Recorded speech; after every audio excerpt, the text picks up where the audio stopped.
Blood Brother, Datuk Yusof Aslam, Fik Yusof,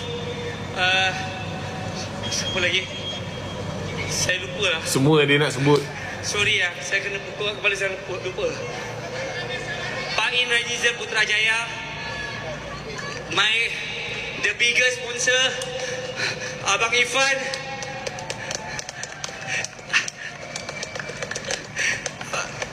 Abang Irfan is one orang yang percaya pada Warzone World Championship. Thank you bang. Selesai, Alhamdulillah, selesai juga. Abang Boy, Macam ni baru betul. Persatuan Muay Thai Malaysia, Datuk Shanas, Persatuan Muay Thai Negeri Sembilan, Shuaib, saya punya brothers, Shuaib.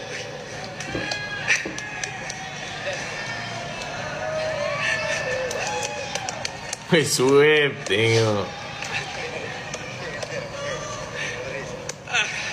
Farkan, Sopau, Daniel Chi,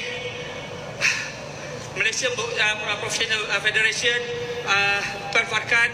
Sorry saya ambil masa sikit bercakap pada semua sponsor sebab sangat susah untuk adakan Warzone World Championship ni.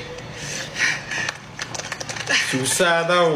Berapa kali dah tak boleh teruskan. Terima kasih kepada Abang Rudy Golden Boy, Baku Hantam. Baku hantam. Orang yang percaya pada saya, Baku kolaborasi dengan saya, kolaborasi dengan Warzone World Championship, bersusah payah buat all the movie drama for Warzone World Championship. Alhamdulillah. Thank you Abang Rudy. Alhamdulillah event berjaya. Saya try so hard.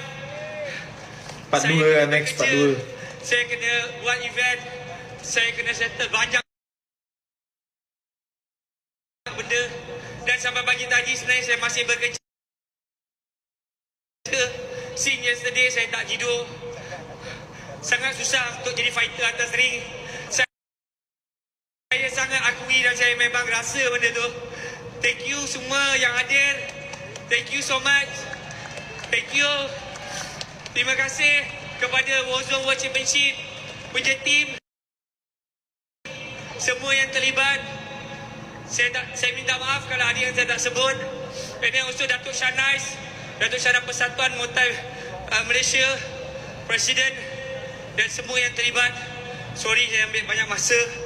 Saya nak ucapkan terima kasih banyak-banyak. Thank you sebab percaya pada Warzone World Championship. Thank you so much.